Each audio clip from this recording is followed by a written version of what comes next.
Parker Schnabel has never been the kind of man to sit back and play it safe. For him, gold mining is more than just a job or a way to make money. It is a test of courage, a way to push himself to the edge and see if he can come out stronger on the other side. Every season, when most people would be satisfied with steady pay dirt and a decent cleanup, Parker sets his sights higher. He is never satisfied with average. He is driven by a hunger that almost feels impossible to explain. It is not only about wealth.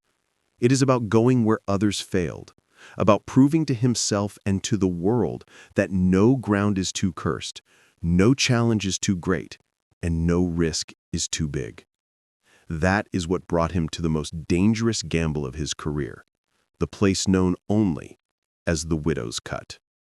The Widow's Cut was not an ordinary claim. It had a reputation that stretched back generations. Old miners in the Yukon pulled stories of the ground swallowing machines whole, of frozen earth that broke equipment, of shafts collapsing without warning. They called it cursed, a place that seemed determined to break the spirit of anyone bold enough to mine it. Legends said fortunes had been lost there, dreams buried deep under permafrost. Most miners avoided it altogether. To them, it was a trap, a place where even millions of dollars of investment would vanish without leaving behind a single ounce of gold. But to Parker, it looked like an opportunity. He believed there was still something hidden, something that the old-timers had missed. Armed with old maps, whispered stories, and a gut feeling, Parker decided he was going to take the risk that no one else dared to take. For him, it was not just about digging dirt. It was about rewriting the story of the Widow's Cut. If he could succeed where so many had failed, it would not only bring him gold, but also respect, legacy, and proof that he was one of the greatest miners of his generation. To make this dream a reality, Parker placed a staggering bet: $15 million invested into this dangerous claim. $15 million, just for a chance that there might be gold waiting beneath the unstable ground. That is the kind of gamble that makes or breaks a man. From the very first day, the claim fought back. The machines that Parker brought in, some of the best equipment money could buy, began to fail under the pressure of the frozen earth. Excavators broke down, dozers struggled against ice-packed layers that refused to give way. Every repair cost money, and every wasted day burned through cash. Parker had taken a huge risk, and it seemed like the land itself wanted to punish him for his decision. Crew morale dropped quickly. Long hours of digging led to little reward. Instead of shiny gold in the sluice box, all they found was frustration, debt, and exhaustion. The cost of running the operation hit $100,000 a day, and the return was nothing but stress. For Parker, the weight of it all showed in his eyes. He had promised his crew, his family, and himself that this gamble would pay off. He was supposed to be the man who could see opportunity where others saw only failure. But day after day, that promise seemed to be slipping away. He could have cut his losses. He could have admitted defeat, walked away, and saved what little money he had left. Most men in his position would have done exactly that. But Parker is not most men. For him, failure was never an option. He was ready to go deeper, to push harder, to risk everything, even if it meant losing it all. Then came the moment that would change everything. Just as the crew was on the edge of breaking apart, just when it felt like the Widow's Cut was nothing but a money pit swallowing them whole, the earth gave them a sign. Buried in the ground, they pulled out something small, but extraordinary. It was not a massive pile of gold, not a mountain of pay dirt. It was a single piece, a tree-shaped gold nugget, dendritic gold, with delicate branches of pure metal forming a natural design that looked almost unreal. To anyone else, it might have been worth only a few $1,000s. But to Parker and his crew, it was worth far more. This nugget was not just a piece of gold. It was a message from the ground itself, a sign that they were digging in the right place. It was proof that there was more hidden below. In that moment, the mood of the entire camp shifted. The exhaustion, the doubts, the anger, all of it faded. In its place was excitement, determination, and belief. The crew felt alive again, ready to fight for the dream. That single nugget became the spark they needed to push forward with new energy. The crew went back to work with a passion they had not felt in weeks. Every bucket of dirt, every scoop from the excavator was filled with new hope. They were no longer just mining. They were chasing a dream they could almost touch. And then the unbelievable happened. What they found next was the kind of discovery that most miners never see in their entire lives. Hidden inside a massive boulder was a heart of gold. Not dust, not flakes, not small nuggets. An enormous chunk of pure, solid gold. A breathtaking piece that weighed close to 100 ounces, worth $200,000 all on its own. The celebration that followed shook the valley. The crew shouted, cheered, and hugged each other as the golden heart was revealed. It felt like victory, like all the pain and struggle had finally been worth it. For a moment, the curse of the widow's cut seemed broken. They had proven that the ground could be conquered, that Parker's gamble was not in vain. But in mining, nothing is guaranteed. The very thing that had lifted their spirits so high soon turned into one of their greatest heartbreaks. The golden heart, so solid and eternal at first, was fragile. When handled and examined, it broke apart into smaller pieces. What had been a single majestic form shattered into fragments. The financial loss was real, but the emotional blow was far greater. That piece of gold had represented victory, unity, and hope. Watching it fall apart in their hands felt like watching their dreams fall apart. Their dream crumble. It was a painful reminder of how cruel the ground could be. Even when it gave them treasure, it could snatch away the joy in an instant. The crew was left shaken. For every step forward, the widow's cut seemed determined to drag them 2 steps back. And yet, Parker was not ready to quit. If anything, the heartbreak only hardened his resolve. He still believed that the ground was hiding something much bigger. He trusted his instincts, and he trusted the old maps and clues that had led him here. What came next would push them beyond anything they had imagined. After the heartbreak of the Golden Heart breaking apart, most people would have taken that as a sign to slow down, to step back, and to rethink the plan. But Parker Schnabel has never been one to give up when things get tough. In fact, it almost seems like the harder the challenge, the more determined he becomes. He took the pieces of that shattered boulder and turned them into fuel for his determination. In his mind, if the widow's cut could produce something as extraordinary as that, then there had to be more. The problem was not whether the gold existed, it was how to find it, how to uncover the secrets buried in that cursed ground. As the crew pressed forward, morale was mixed. Some of the men were exhausted, frustrated with how cruel the season had been so far. They had seen sparks of hope, only to watch them crumble. But Parker refused to let negativity win.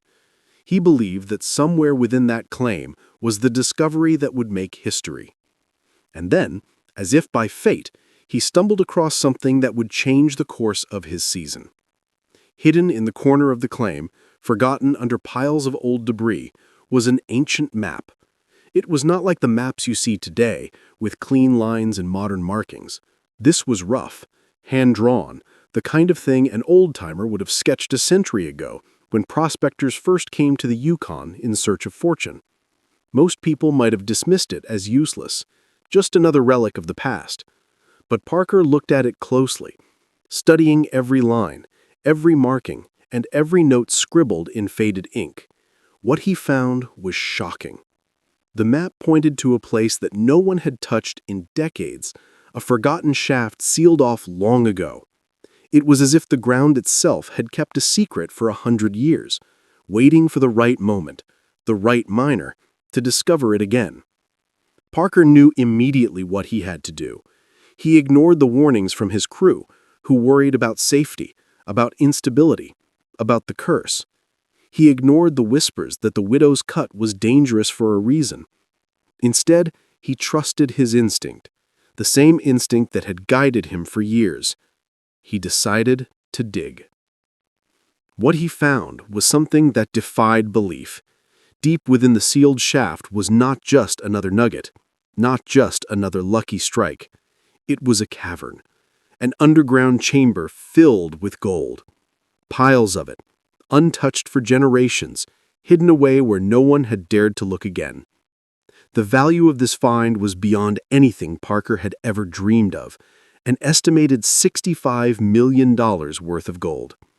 It was the kind of discovery that could secure his legacy forever, the kind of jackpot that miners spend their entire lives chasing and never find. For a moment, it felt like Parker had done the impossible.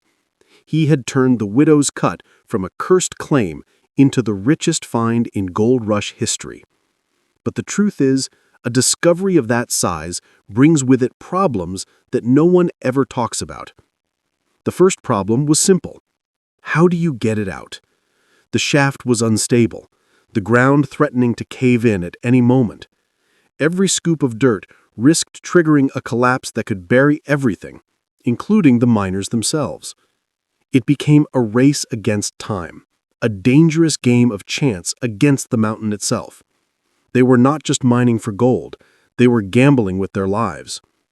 Every rumble of the earth sent a shiver down their spines. Every crack of wood or shift of rock made their hearts stop. But the lure of $65 million worth of gold was too strong to walk away from. They pushed forward, inch by inch, clawing the treasure out of the ground. The crew worked long into the night, sweat pouring down their faces, driven by the thought that they were on the verge of making history. And yet, even as they celebrated, a question began to form. Could this discovery really be true? Was it possible that such a massive jackpot had gone unnoticed for so long, hidden beneath the widow's cut? Or was there more to the story than what appeared on the surface? That is the thing about mining on television. What the audience sees is not always the full picture. Reality TV is in many ways less about reality and more about storytelling. The highs and lows, the dramatic discoveries, the near disasters, they're all shown in a way designed to keep viewers hooked. And sometimes, the line between fact and fiction becomes blurry.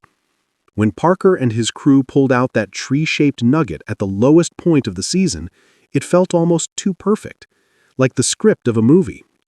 When they discovered a $200,000 golden heart just as morale was at its lowest, it raised eyebrows. And now, with the reveal of a $65 million jackpot, the story felt almost unreal. Some fans began whispering theories.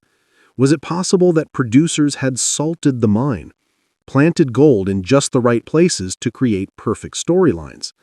After all, in a multi-million-dollar television production, a few $1,000s worth of gold might seem like a small investment to save a season's ratings. Could that explain why miraculous discoveries always seem to come at just the right moment? And then there was the question of the drama among the crew. Fights, breakdowns, disagreements, these moments made for great television. But how much of it was genuine, and how much of it was amplified by editing? A simple argument about machine repairs could be cut to look like a friendship-ending feud. A tired worker snapping under stress could be portrayed as a full-blown mutiny. The audience never sees the full, uncut story. What they see is a version of events crafted to be as entertaining as possible. And what about Parker himself? The show often portrays him as a young, brash mining tycoon, who often clashes with his crew. Lone wolf, a gambler risking everything he has season after season. But some people wonder if that is really true. Could there be silent investors behind the scenes? Wealthy backers providing the millions of dollars needed for such huge gambles? If so, then the story of Parker risking it all might be more illusion than fact. Instead of one young miner carrying the weight of impossible risks, it might actually be a carefully crafted narrative built for television. Another theory is that Parker's legendary ability to find gold is not just instinct or experience, but technology. In today's world, mining is not just about gut feelings. It can also involve advanced tools like ground-penetrating radar, satellite imaging, and high-tech scanning equipment. What if Parker had access to technology so advanced that it gave him an advantage no one else had? What if the show deliberately kept it off camera to maintain the illusion that he was relying only on instinct and grit? If that were true, then the real discovery would not be the gold itself, but the technology that made finding it possible. All of these questions swirl around the story of Parker Schnabel's biggest season. Was the $65 million jackpot real? Was the curse of the widow's cut truly broken? Or were the viewers watching something closer to a scripted drama than a raw documentary? The truth may be somewhere in the middle. Mining is a dangerous, unpredictable business. There are real risks, real losses, and real victories. But when it is shown on television, those moments are often shaped, edited, and amplified to create a story that will keep people watching. At the end of the day, the biggest discovery Parker Schnabel may have made is not buried in the ground. It is the discovery of how powerful a good story can be. The real mother lode might not be in the Klondike at all. It might be in the millions of viewers around the world who tune in week after week, invested not just in the gold, but in the journey, the struggles, and the victories. The truth is, Parker has learned how to mine not only the earth, but also the audience's attention. And in many ways, that is worth more than gold. Still, the mystery remains. Was Parker simply the luckiest miner in the Klondike, blessed with perfect timing and impossible finds? Or was he a master storyteller, crafting a narrative so compelling that people could not look away? Perhaps the answer is both. Mining is about risk, chance, and hard work. Television is about story, drama, and emotion. Put the two together and you get something that feels larger than life. As the season came to an end, the widow's cut had given Parker more than just gold. It had given him a legend, a story that would be told for years to come.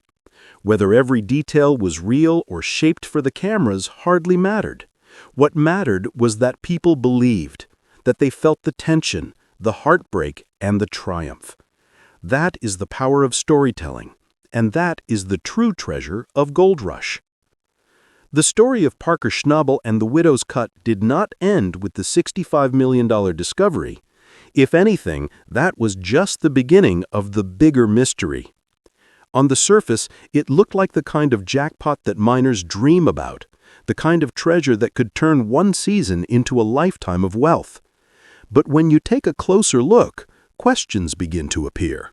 Questions that refuse to go away. And those questions are what make this story so fascinating, because the truth of what really happened might be even more valuable than the gold itself. Think about the timing of every discovery during that season. When morale was at its lowest, when the crew was ready to walk away, suddenly a miracle appeared, a rare dendritic nugget shaped like a tree. That was enough to give everyone hope again. Then, just as things were getting dark again, they stumbled across the $200,000 golden heart locked inside a boulder. And finally, when the pressure was almost unbearable, when all seemed lost, Parker found the sealed shaft that led to a hidden fortune worth $65 million. These moments happened at exactly the right time, almost like they were part of a script. Was it pure luck? Was it instinct? Or was something else happening behind the scenes? Mining has always been unpredictable. Some days you find nothing.